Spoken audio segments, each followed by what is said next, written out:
আরে আরে শারমিন আপা কই যাইতেছেন খোকন সোনারে নিয়া? আরে ভাই বইলেন না, বাচ্চা প্রতিদিন চটপটি ফুচকা খাওয়ার বায়না ধরে, কিন্তু চারিদিক ভেজালের ভিড়ে কোথায় যে যায়। আরে আপা আপনি জানেন না, পিরোজপুর সরকারি উচ্চ বিদ্যালয়ের সামনে স্বাস্থ্যসম্মতভাবে প্রস্তুত হইতেছে সুস্বাদু ইব্রাহিম ভাইয়ের চটপটি ও ফুচকা, সাথে রয়েছে সুস্বাদু বেলপুরি। কি বলেন ভাই, এই নাম অনেক বিখ্যাত।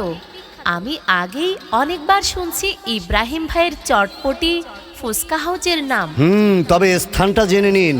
পিরোজপুর সরকারি উচ্চ বিদ্যালয়ের সামনে প্রতিদিন সকাল 9টা থেকে রাত 11টা পর্যন্ত চটপটি ফুচকা, বেলপুরি, চিকেন এবং মুরগির ভুনার চটপটি পাওয়া যায়। আচ্ছা ভাই, স্থানটা একটু বলে দিন, ফ্যামিলি সহ আজই খেয়ে আসি। চলেন, সাথে আমিও যাই। শুনছি ইব্রাহিম ভাইয়ের আল্লাহর দান চটপটি ফুচকা অনেক সুস্বাদু এবং স্বাস্থ্যসম্মতভাবে তৈরি। ও আচ্ছা, তাই?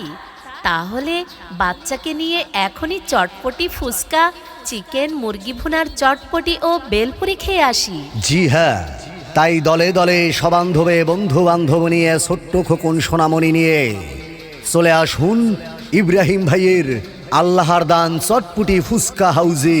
আল্লাহর দান চটপটি ফুচকা হাউস, সরকারি উচ্চ বালিকা বিদ্যালয়ের সামনে, পিরোজপুর।